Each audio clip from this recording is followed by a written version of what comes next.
YouTube. This your boy, Country Christian Boy, coming back at you with another daily word. Today, I've already read over everything. I'm just giving you what God gave me today. Genesis chapter 19. We're talking about Sodom and Gomorrah. And first thing, what I got out of this is invite God in. What I got that from is in the previous chapter, in chapter 18.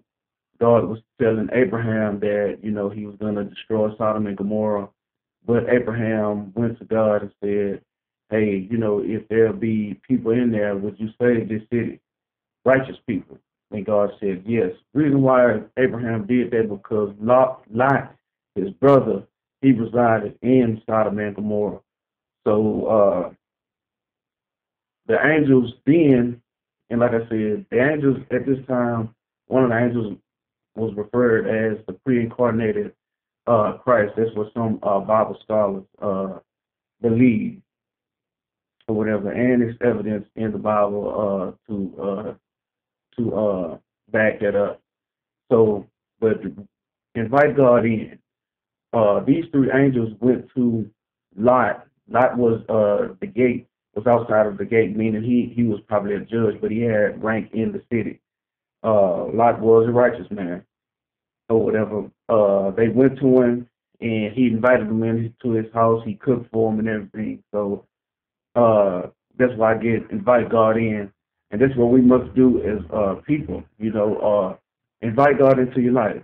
God wants to be into everyone. He wants everyone to be with him. He wants to be in your heart. He wants to be in your life, in your mind, so that you could have peace while we in this evil land, on this earth, or whatever. And when we invite God in, He will protect us. He will keep us, we'll just have so much security. There won't be that void. A lot of people have a void in their life that they just say it's something that I need in my life. It's a void in my life. And when you have this void in your life and you go to God, He can fill that void that's in your life. But however, you have to invite God in, just as Lot did. He invited God into his house, and they resided there overnight or whatever. But what happened? It was some men that saw them enter in and enter in Lot's house. These men then came to Lot, beating on his door and asking Lot, hey, what are the men that came into your house? Bring them out so we can know them. In the Bible, note when it says, especially in the Old Testament, when it says they want to know someone, that means they want to lay with them. They want to have sex with them. So the men outside the door wanted to have sex with the three angels. They didn't know they were angels, but they came because they came in human form. So they wanted to lay with these men. So in Sodom and Gomorrah, if you don't know, there was a lot of wicked things going on. There was sorcery, witchcraft, murder, homosexuality. All of these things was in Sodom and Gomorrah, and that's the reason why God destroyed this city, because it was so wicked. But what happened, back to what was going on, Lot then ran outside and told the men that were outside, leave these three men alone. I have three daughters that y'all can do whatever y'all want to with. He was going to give up his daughters for these men. That showed that Lot didn't have faith that God would protect him in his problem. And what was so crazy, God was right there with him. He was right in his house. And then God did protect him because the men started pressing so hard up against Lot that they were trying to bust his door down. The angels then pulled Lot into his home and shut the door. And then all the men that was outside of the door became blind, and it was young and old men out there, because it says that in the Bible. So invite God in. God is there, and we must realize, which was the second thing, God is with you in the midst of your problem. While you're going through, God is right there. Only thing you have to do is accept Him. And that's what Lot didn't do. Lot had God right there. He had him right there. He had the Lord right there with him. But he tried to do it on his own. We cannot do anything on our own. We need Jesus. We need God in our life to do things. Yes, there are people that's successful and they don't know God. But at the end of the day, if you look at their lifestyle, or if you look at what they go through at home, it's a void there. They don't have love. They don't have peace. They don't have joy. But when you have Jesus in your Christ, when you have Jesus Christ in your life, you have all those things. You have peace. You have joy. You don't have happiness, because happiness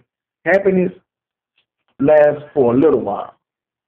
Happiness is when you get a lump sum of money, you're happy, but then at the end of it, after a while, the happiness is not there.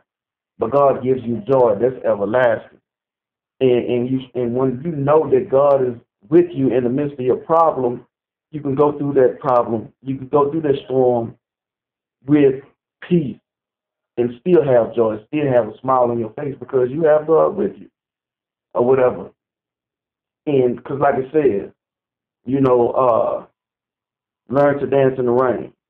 You know what I'm saying? So with God, you'll be able to dance in the rain.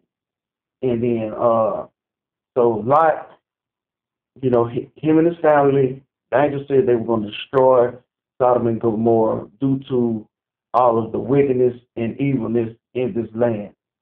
Okay, so God then said, get your family out of here and head to the mountains, to a cave, and reside there so you'll be safe. Okay, so Lot gathered them up and everything. They left the city. The third point is, don't look back. What happened was, as Lot and his family were leaving, he had his 3 daughters and his wife. They were leaving with him. He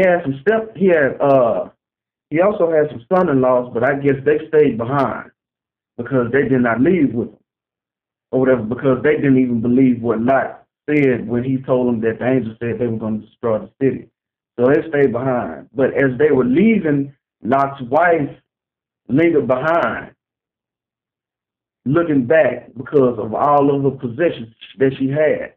And he said she turned into a pillar of salt. But what happened from the fire and brimstone that the Lord rained upon Sodom and Gomorrah, some of the debris fell upon her. So she didn't actually turn into a pillar of salt, but it was just like she was covered with the debris. And she died. So the only people that really escaped were Lot's 2 daughters and himself. So don't look back. When God delivers you out of something, don't look back. Because sometimes we look back at the life we used to live and, the things that we used to do, and it brings you kind of get excited talking about it. And sometimes it makes you want to go back and do those very things that you used to do. Like if you used to be a player, you used to lay with a lot of women or whatever, and you feel like good. You talk about it, man, I remember back in the day I used to do this and do that. And it's like you start glorifying it again.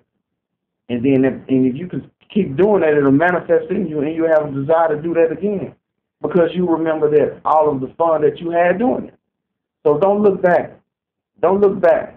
When God delivers you from somewhere, don't look back. Just keep on pressing towards God, looking forward in your life. If you had anything bad to you, you was molested or anything, don't look back at those days. I know it's hard to forget. I know it's hard to, put out your mind. I haven't been there, but, from hearing what people say, I know it's hard. But try your hardest not to look back. Just look forward and lean and depend on God, and just continue to pray for him and ask him to give you peace with it. So you won't have to deal with it over and over, and you look at men differently, or you look at women differently, or you go the wrong route into indulging in some sexual acts that you don't have, that you're not supposed to. That's not good with God. And so don't look back. Don't look back on anything. Just keep pressing and God and invite God in. And remember, God will be with you while you're going through. And just don't look back while He's bringing you out. That's the daily word for today. For everybody, y'all be grooving, be easy, and be everything to make you a cool cat. Oh boy.